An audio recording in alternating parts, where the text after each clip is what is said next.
भारत समाचार।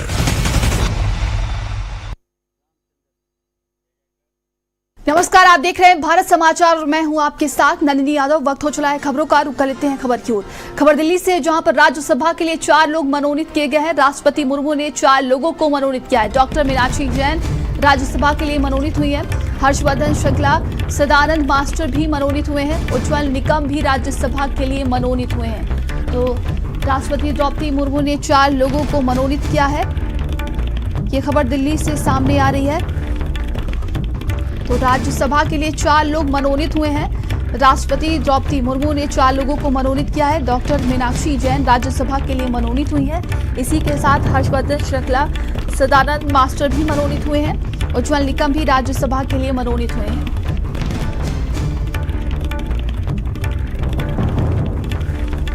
तो डॉक्टर मीनाक्षी जैन राज्यसभा के लिए मनोनीत हुई हैं। द्रौपदी मुर्मू ने 4 लोगों को मनोनीत किया है राज्यसभा के लिए, जिनका नाम है डॉक्टर मीनाक्षी जैन और हर्षवर्धन श्रृंगला, सदानंद मास्टर, उज्ज्वल निकम भी मनोनीत हुए हैं राज्यसभा के लिए। तो ये खबर दिल्ली से सामने आ रही है और आपको बता दें कि राज्यसभा के लिए 4 लोगों को मनोनीत किया गया है। राष्ट्रपति द्रौपदी मुर्मू ने 4 लोगों को राज्यसभा के लिए मनोनीत किया है, जिनका नाम है डॉक्टर मीनाक्षी जैन, हर्षवर्धन श्रृंगला, सदानंद मास्टर, उज्ज्वल निकम। तो ये 4 लोग मनोनीत किए गए हैं राज्यसभा के लिए। और आपको बता दें कि डॉक्टर मीनाक्षी जैन एक इतिहासकार हैं और उज्ज्वल निकम 26/11 जैसे बड़े केस में याद किए जाते हैं। हर्षवर्धन श्रृंगला की बात की जाए तो विदेश नीति के दिग्गज रहे हैं। और सारा जानकारी के साथ संवाददाता दीपक हमारे साथ जुड़ गए हैं। दीपक, राष्ट्रपति द्रौपदी मुर्मू ने 4 लोगों को मनोनीत किया है राज्यसभा के लिए, क्या कुछ अपडेट है इसको लेकर?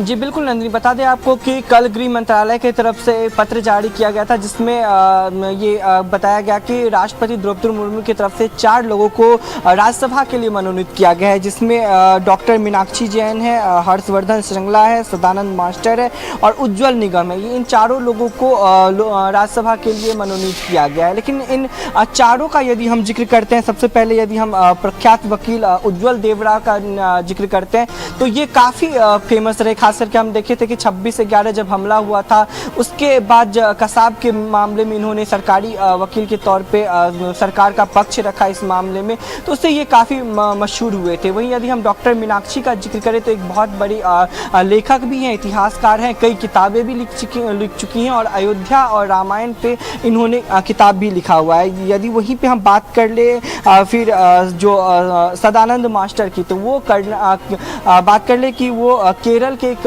वरिष्ठ समाज कर्ता भी हैं, सामाजिक कार्यकर्ता हैं और साथ ही वो कई सामाजिक ऐसे कार्य किए हुए हैं। कई लोगों की वो लगातार मदद करते हुए नजर आए थे। कई वो सामाजिक जो काम है वो लगातार करते हुए नजर आए थे। और ख़ास करके यदि हम बात कर ले, जो एक और नाम सामने आया है जिसमें हर्षवर्धन का नाम सामने आया है, जिनका इतिहास यदि बात करें तो वो मुख्य सचिव के तौर पर सरकार के साथ काम कर चुके हैं। कई देशों में वो बड़े पद पे रह चुके हैं और कहीं ना कहीं सरकार के साथ, गृह मंत्रालय के साथ उनका काफ़ी पुराना नाता रहा है। सरकार के महत्वपूर्ण फैसलों में उनका बहुत बड़ा योगदान रहा और काफ़ी जो कह सकते हैं कि एक अनुभवी व्यक्ति हैं।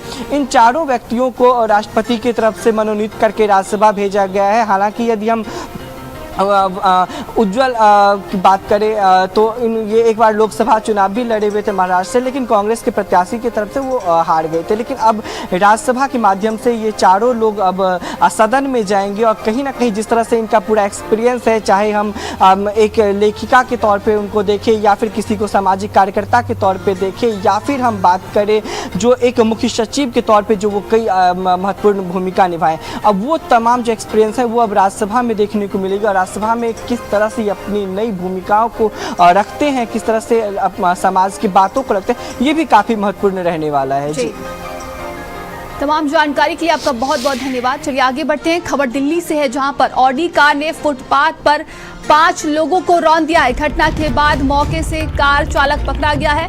फुटपाथ पर सो रहे 5 लोगों को कार ने कुचल दिया है। नशे में धुत था तेज रफ्तार ऑडी कार ड्राइवर।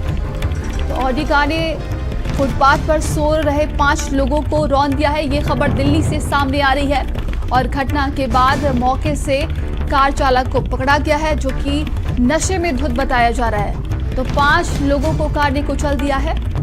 ये खबर दिल्ली से सामने आ रही है। फुटपाथ पर सो रहे थे और अचानक से तेज रफ्तार ऑडी ने 5 लोगों को रौंद दिया है। ये बड़ी खबर दिल्ली से है। नशे में धुत था ये कार चालक और बताया जा रहा है कि उसे मौके से पकड़ लिया गया है। तस्वीरों में आप देख सकते हैं तेज रफ्तार का ये कहर देखने को मिला है। नशे में धुत था ये कार ड्राइवर। ऑडी कार ने फुटपाथ पर सो रहे 5 लोगों को रौंद दिया है। तो ये खबर दिल्ली से है। फुटपाथ पर सो रहे 5 लोगों को ऑडी कार ने रौंदा है और मौके से ड्राइवर को गिरफ्तार कर लिया गया है, जो कि नशे में धुत बताया जा रहा है। ज्यादा जानकारी के साथ संवाददाता दीपक हमारे साथ जुड़ गए हैं। दीपक, इस हादसे को लेकर क्या कुछ अधिक जानकारी है? जी बिल्कुल, बता दें आपको कि ये दिल्ली में लगभग 1:45 के आसपास की घटना है, जब फुटपाथ पे 5 लोग सो रहे थे। उस वक्त एक ऑडी में नशा से धुत एक व्यक्ति आता है और नशे में वो इतना धुत था कि वो फुटपाथ पे गाड़ी चला देता है, जिसमें 5 लोगों की मौत हो जाती है। हालांकि वो अभी पुलिस के गिरफ्त में है। पुलिस लगातार उससे पूछताछ कर रही है और उसका मेडिकल भी किया गया। मेडिकल में ये साफ हो गया कि वो व्यक्ति पूरे तरह से नशे में धुत था और नशे में वो गाड़ी चला रहा था। लेकिन यदि हम उन 5 व्यक्तियों का जिक्र करें जो वहाँ पे सोए हुए थे, जिनकी मौत हो गई, उसमें से एक 8 साल की बच्ची थी और 2 दंपति थे जिनकी इसमें मौत हो गई। जिसका यदि हम पहचान बताएं तो लाडी, जिसका उम्र 40 साल बताया जा रहा है, उसकी बेटी बिमला जो कि महज सिर्फ 8 वर्ष की थी, और उसके पति सबामी जो कि 45 वर्ष के थे। वही दूसरे दंपति का यदि हम जिक्र करें तो रामचंद्र जो कि 45 वर्ष के थे और उनकी पत्नी नारायणी जो 35 वर्ष की थी। ये जो 5 लोग थे महज फुटपाथ पे सो रहे थे, नॉर्मल अपना जीवनी जो थी वो बिताते थे। लेकिन जिस तरह से लगातार देखा जा रहा है, दिल्ली की हम घटना की बात करें तो इससे पहले भी कई ऐसी घटनाएं आई हैं जहाँ पे जो बड़े जो अमीर सिरफिरे होते हैं, जो नशे में धुत होकर के गाड़ियाँ चलाते हैं, जो अपने नशे में धुत होकर के लोगों की जानें ले लेते, तो ऐसी कई घटनाएं दिल्ली से सामने निकल के आई थी। लेकिन जो कल वाली घटना है जिसमें कह सकते हैं कि 5 लोगों ने अपनी जान गंवा दी। हालांकि पुलिस उस व्यक्ति को गिरफ्तार कर चुका है और आगे की जो जांच है वो भी जारी है। लेकिन सबसे बड़ा सवाल ये है कि आखिर लगातार जगह जगह पे ये अवेयरनेस किया जाता है कि लोग नशे करके गाड़ी ना चलाएं, ट्रैफिक नियमों का पालन करें। लेकिन जब इस तरह की तस्वीरें सामने आती हैं, जब एक पढ़ा लिखा बंदा नशे में धुत होकर के गाड़ियाँ चलाता है, गाड़ियाँ चलाते चलाते किसी जो मासूम लोगों की जान ले लेता है, तो एक समाज के लिए भी एक बहुत ही बड़ा सवाल है कि आखिर एक एजुकेशन की तरफ जहां हम बढ़ रहे हैं, वहीं दूसरी तरफ हम अवेयरनेस में कितने पीछे रह जाते हैं। जी जी, तमाम जानकारी के लिए आपका बहुत बहुत धन्यवाद। उत्तर प्रदेश में मानसून ने कहर बरपाया है। बिजली बारिश से यूपी में 14 लोगों की मौत हो गई है। मौसम विभाग का 47 जिलों में रेड अलर्ट जारी है। बीते 24 घंटे में बारिश और बिजली से हाहाकार है। चित्रकूट में रिकॉर्ड किया गया है 141.5 मिलीमीटर बारिश और 54 जिलों में औसतन बारिश बताई जा रही है। सामान्य रहा 21% ज्यादा बारिश दर्ज की गई है। तो बीते 24 घंटे में बारिश को लेकर एक बार फिर से अलर्ट जारी कर दिया गया है। उत्तर प्रदेश में मानसून ने कहर बरपाया है। बिजली और बारिश से यूपी में 14 लोगों की जान चली गई है। मौसम विभाग ने 47 जिलों को लेकर रेड अलर्ट भी जारी कर दिया है। तो बीते 24 घंटों में बारिश और बिजली से हाहाकार मचने वाली है। इसको लेकर मौसम विभाग ने सभी को चेताया है और हर तरफ बारिश की वजह से बड़ी बड़ी समस्याएं भी देखने को मिल रही हैं। जलभराव की समस्या है, लोगों के घरों में पानी घुस जा रहा है। एक बार फिर से मौसम विभाग ने बिजली और बारिश को लेकर अलर्ट जारी कर दिया है। तो मानसून ने कहर बरपाया है और कई जगहों पर तेज बारिश तो कई जगहों पर मूसलाधार बारिश हो रही है। ऐसे में आम जनजीवन पूरी तरीके से अस्त व्यस्त हो चुका है। लोग अपने घरों में कैद हो गए हैं। कई जगहों पर सड़कें जो हैं तालाब बन चुकी हैं और कई जिलों में बाढ़ जैसी स्थिति देखने को मिल रही है।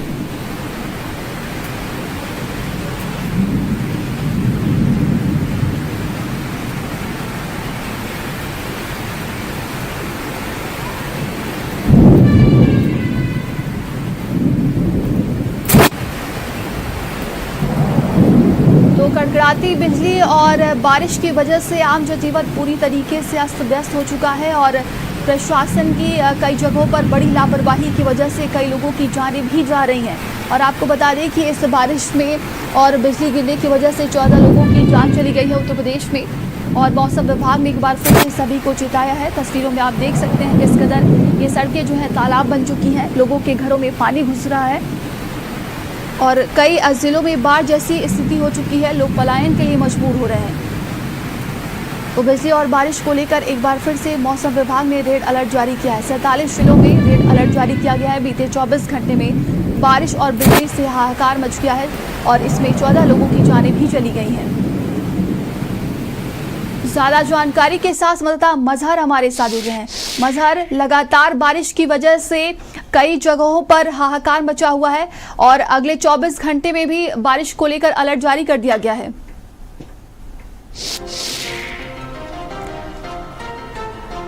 और सहयोगी से हम दोबारा संपर्क करेंगे। आपको बता दें कि बिजली और बारिश को लेकर मौसम विभाग ने एक बार फिर से चेताया है। कई जगहों पर आप देख रहे होंगे कि भारी बारिश के चलते लोगों को कितनी ज़्यादा परेशानी हो रही है। यूपी में मानसून जमकर बरस रहा है। प्रदेश के बात की जाए तो उत्तर प्रदेश में 14 लोगों की जान चली गई है और कई मार्ग भी बाधित हो रहे हैं, कहीं पुल टूट रहे हैं, कहीं लोगों को पलायन के लिए मजबूर होना पड़ रहा है। स्थितियां अब ऐसी आ चुकी हैं। अगर बात की जाए, प्रशासन ने पूरे दावे कर रखे थे और वो सारे दावे फेल होते हुए नजर आ रहे हैं। और सहयोगी मजहर हमारे साथ जुड़ गए हैं। मजहर, 47 जिलों में भारी बारिश को लेकर रेड अलर्ट जारी कर दिया गया है।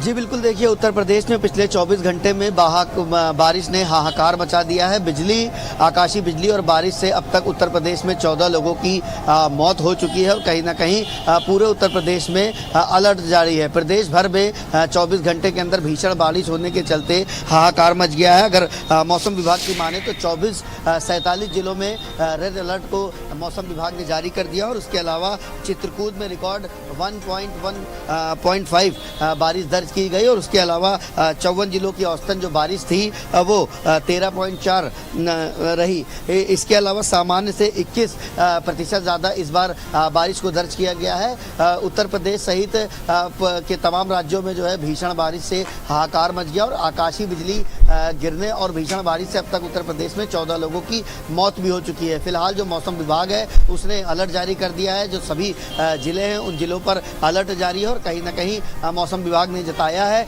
कि लोग बेवजह अपने घरों से बाहर ना निकले और बारिश और आकाशीय बिजली से कहीं ना कहीं बचे। जी तमाम जानकारी के लिए आपका बहुत बहुत धन्यवाद।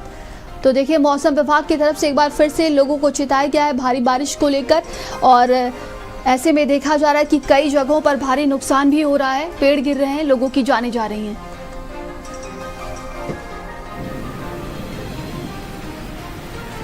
और अब खबर लखनऊ से है, जहां पर नाले में गिरने से युवक की मौत हो गई है। कल बारिश के दौरान नाले में गिरा था युवक। नाले पर पत्थर न होने के चलते ये हादसा हुआ है। अब तक युवक का कुछ पता नहीं चल पाया है। नगर निगम पर लापरवाही के आरोप लगे हैं। ठाकुरगंज क्षेत्र का ये पूरा मामला है और परिवारजनों में जमकर आक्रोश है क्योंकि एक युवक की जान चली गई है और देखिए परिवारजनों का रो रो कर बुरा हाल है। तो ये खबर लखनऊ से सामने आ रही, जहां पर नाले में गिरने से युवक की मौत हो गई है। नगर निगम की ये बड़ी लापरवाही सामने आई है। कल बारिश के दौरान नाले में गिर गया था और नाले पर पत्थर न होने के चलते ये हादसा हुआ है। तो अब तक युवक का कुछ अता पता नहीं चल पाया है। लगातार टीमें तलाश कर रही हैं और नगर निगम की लापरवाही से परिवारजनों में आक्रोश है। सड़क को जाम कर दिया गया था। वहीं पुलिस की तरफ से लाठी चार्ज भी किया गया, जिसमें पत्नी और परिजन घायल हो गए हैं। मूसलाधार बारिश के दौरान नाले में गिरने से 40 वर्षीय युवक लापता हो गया। ठाकुरगंज क्षेत्र के मंजू टंडन ढाल पर हमारी मौजूदगी है और ये वही नाला है जहां पर कल 40 वर्षीय जो पेंटर था सुरेश, वो नाले में गिर गया और नाले में गिरने की वजह से जो युवक था वो लापता हो गया। कल से ही युवक की तलाश की जा रही है, लेकिन अब तक युवक की जो बॉडी थी वो नहीं मिल पाई है। तस्वीरों में आप देख सकते हैं कि तमाम जो लोग हैं वो ये जो नाला है, नाले के अंदर उसको ढूंढने का प्रयास कर रहे हैं। नगर निगम की टीम टीम भी कल से यहाँ पर आई थी और आज सुबह से ही फिर से रेस्क्यू चालू हो गया। कल देर रात ठाकुरगंज जो पुलिस थी, जो परिजन थे वो प्रदर्शन कर रहे थे। प्रदर्शन के दौरान पुलिस ने जो परिजन और उनके सहयोगी थे उनके साथ लाठीचार्ज भी किया और कल से लगातार तलाश की जा रही है। कई लोग हैं, उनसे बातचीत करेंगे। भाई साहब, कल युवक लापता हो गया था, आप लोगों ने नाले की शिकायत की थी। ये बच्चा है उन्हीं का। बेटा, क्या नाम था तुम्हारे पापा का? सुरेश। क्या घटना हुई थी कल? सर, मेरे पापा काम पे जा रहे थे 7 बजे, नाला खुला हुआ था, पैर स्लिप करके अंदर चले गए। एप्लीकेशन भी कितनी बार दी गई मगर तब भी नहीं सही हुआ। एक अपने मेरे बगल सामने भी गड्ढा था, उसको अपने पापा ने पैसे से दे के बनवाया गया था। वो पत्थर को ढकने के लिए आप शिकायत की गई थी यहाँ पर? आज 2 बार सीबी सिंह के पास शिकायत करी गई है। ये कौन है सीबी सिंह? सीबी सिंह यहाँ के सभासद है। नगर निगम के लोगों से भी कहा गया था? सर हाँ, कहा गया था, अभी तक के कोई आया नहीं है। तुम लोग कल रात में यहाँ पर लाठीचार्ज भी हुआ तुम लोगों पर, पुलिस ने चोट भी लगी है। उनकी माँ को, बहन को भी लगा है, मेरी मम्मी को भी लगा, बहन को भी लगा है, मामा को भी लगा हुआ है। अब देखना ही होगा कि जिस तरह से बड़ी लापरवाही नगर निगम की सामने आई है, आखिरकार क्या कार्रवाई होती है। कैमरामैन शुभम के साथ मजहर हुसैन, भारत समाचार, लखनऊ। खबर बागपत से, जहां पर 1 महीने में मिले 3 अज्ञात लड़कों के शव। पुलिस अभी तक एक की शिनाख्त नहीं कर पाई है। 1 माह पहले रजवाहे में किशोर का शव मिला था। 15 दिन पहले बिजौर में बुजुर्ग की लाश मिली थी। 2 दिन पहले यमुना नहर के पास युवक की लाश मिली है। हत्या कर बड़ौद क्षेत्र में फेंके गए थे ये तीनों शव। बड़ौद कोतवाली क्षेत्र में अलग अलग जगह ये शव मिले हैं। पुलिस अभी तक इन तीनों शवों की शिनाख्त नहीं कर पाई है। इस पूरे मामले की अब जांच पड़ताल की जा रही है। खबर बागपत से है, जहां पर 1 महीने में 3 अज्ञात लड़कों के शव मिले हैं। बताया जा रहा है कि पुलिस इस पूरे मामले की अब जांच पड़ताल कर रही है, लेकिन अभी तक किसी की शिनाख्त नहीं हो पाई है। तो 1 माह पहले रजवाहे में एक किशोर का शव मिला था। 15 दिन पहले बिजौर में बुजुर्ग की लाश मिली। 2 दिन पहले यमुना नहर के पास युवक की लाश मिली है। तो हत्या कर बड़ौद क्षेत्र में फेंके गए थे ये तीनों के शव। बड़ौद कोतवाली क्षेत्र में अलग अलग जगह ये शव मिले हैं। और सारा जानकारी के साथ संवाददाता विपिन हमारे साथ गया। विपिन, 1 माह में 3 शव मिले लेकिन किसी की शिनाख्त नहीं हो पाई है, क्या कुछ अपडेट है? देखिए, बिल्कुल मैं आपको बता दूं, ये बागपत जिले के बड़ौद कोतवाली क्षेत्र में 3 अलग अलग लोगों के 1 महीने के अंदर शव बरामद हुए हैं, लेकिन अभी तक पुलिस एक का भी शिनाख्त नहीं कर पाई है। 1 महीने पूर्व एक अंधेड़ व्यक्ति का शव मिला था जिसकी पीट कर हत्या की गई थी, उसकी भी पुलिस शिनाख्त नहीं कर पाई है। 15 दिन पहले भी एक व्यक्ति का शव मिला था, ना उसकी शिनाख्त कर पाई है। और 3 दिन पहले भी एक युवक का शव मिला है, उसकी भी शिनाख्त नहीं कर पाई है। इनमें 1 किशोर है, 1 बुजुर्ग है और 1 युवक है। इन तीनों युवकों का बड़ौद कोतवाली तमाम जानकारी के लिए आपका बहुत बहुत धन्यवाद। खबरों का सिलसिला लगातार जारी है। रुकते एक छोटे से ब्रेक के लिए, बने रहिए।